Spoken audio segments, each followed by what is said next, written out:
Hey, what is going on, you corrupt camera up? So I was cooking Metang the other day on the stream and came up with a Copperajah build. I'm excited for it. Before we get into it though, big shout out to TC Evolutions as always for sponsoring me and everything I do here with my content and as a competitive player. They make the highest quality dice, damage counters, ability markers, V-star markers, you name it, they got it. They actually just recently came out with their dice case. Super slick, super clean.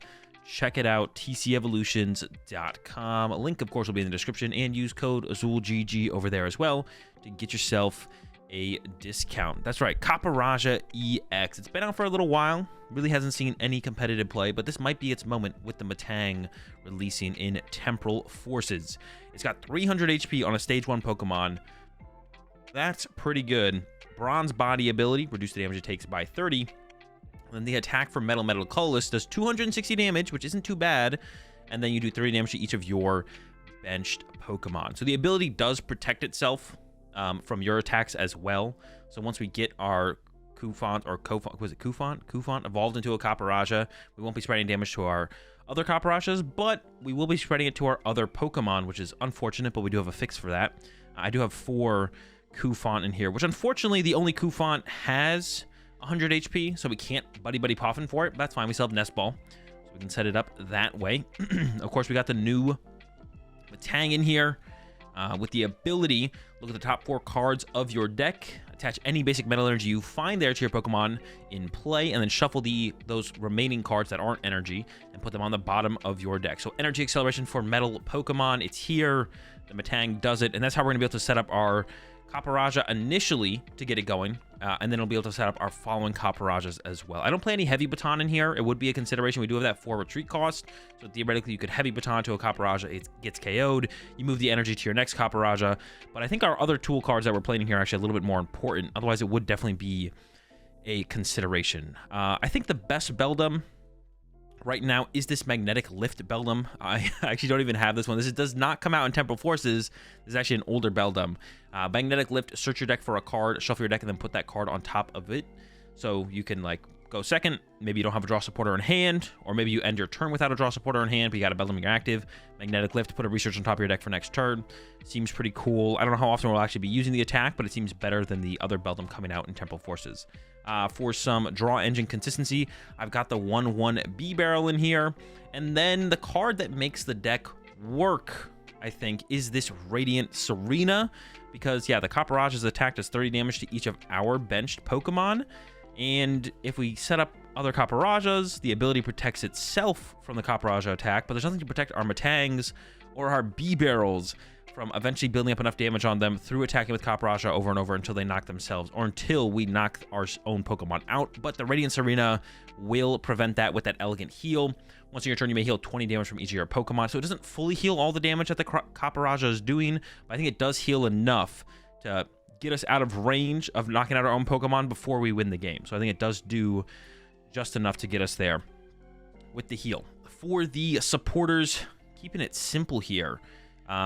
For Iono, for Arven, we are a TM evolution based build right now, so for Arven in here as well to help find our item cards as well as our tool cards. We also have some pretty powerful tool cards in this build as well. Only 1 boss's orders. I think we're kind of more of a hit the active type of deck and just go through the active aggressively, and we still want some gust effects. I have a counter catcher in here as well that we'll see in just a second, and then 2 Pokegears, a little bit extra consistency into finding our supporters. I don't play something like a Squawkabilly or a Luminion in here. Our only draw power is that B-Barrel, but yeah, Pokegears in here to help us find that turn 1 Arven more consistently, or Iono, or whatever. It's still helpful.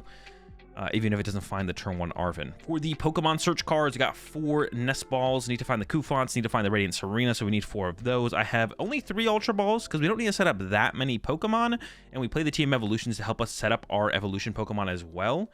We only need to set up, like, once everything's set, like, we don't need to consistently find Pokemon. We're hoping our Copperajahs last 2 turns or 3 turns with that 300 HP, the Bronze Body ability, and our tool cards as well. Only 2 Buddy Poffin in here, because it actually only finds the Beldums in the Bidoofs. We do have the Arvens to help find them as well.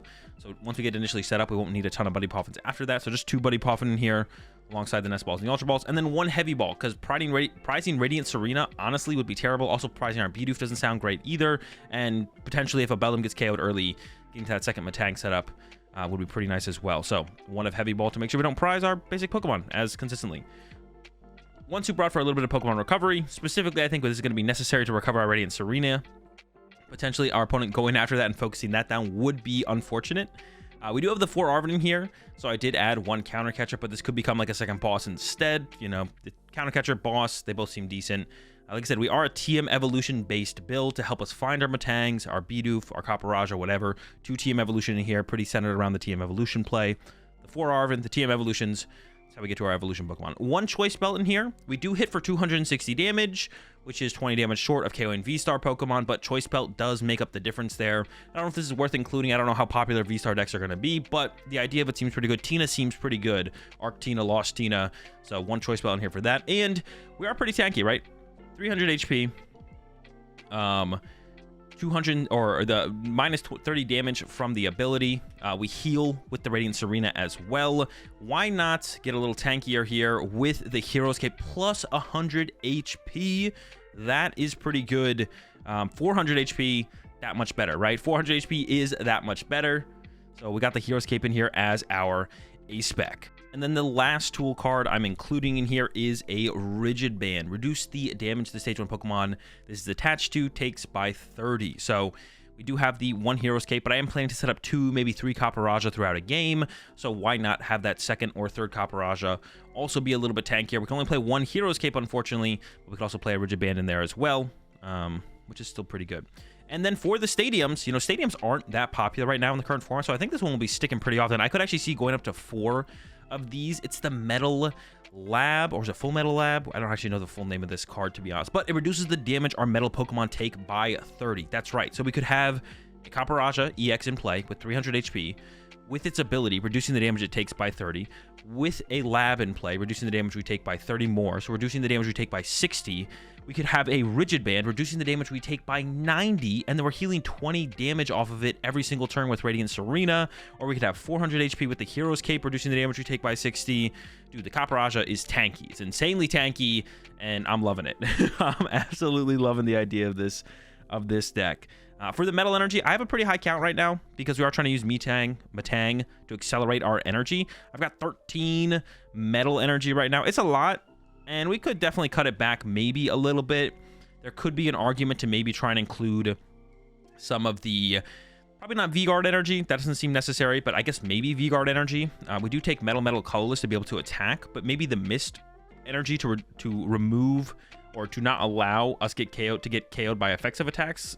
Star Requiem is the main thing we'd be trying to play around with a Mist Energy. The only thing is, like, finding the Mist Energy with the current build is, like, not really possible, to be honest. Like, I don't know how we'd ever find it, but that would be like a potential inclusion. Like I said, maybe 4 stadiums. If there's enough other stadiums in the format, we really want this thing to be sticking in play to reduce that damage we're taking. Could play another Full Metal Lab. Like I said, 13 energy seems like a little bit maybe too much, so we could maybe cut an energy for, you know, whatever else we want to add in here. This could maybe be cut, but currently sitting at a pretty high energy count because we do want our Metangs to be hitting energy and accelerating energy in play to actually be able to attack with our Copperajahs. Also, I don't play any switch cards in here, you maybe notice. So that basically the idea was that if we needed to retreat Pokemon throughout the game, we hit some energy off Metang plus attach for turn, or 2 energy off Metang to be able to retreat Pokemon, and that is like another reason for the higher energy count in here as well. If we really felt like we needed switch cards, I'd probably always just add like another Super Rod for like the same reason. Use the Metang to accelerate the energy to retreat our Pokemon, and at that point, the Super Rod seems like it would be a better inclusion than actually playing a switch card. But we do play Arven, so a switch card wouldn't be bad. And yeah, that's my build of Copperajah. I hope you all enjoyed the video as always, and I'll catch y'all in the next one.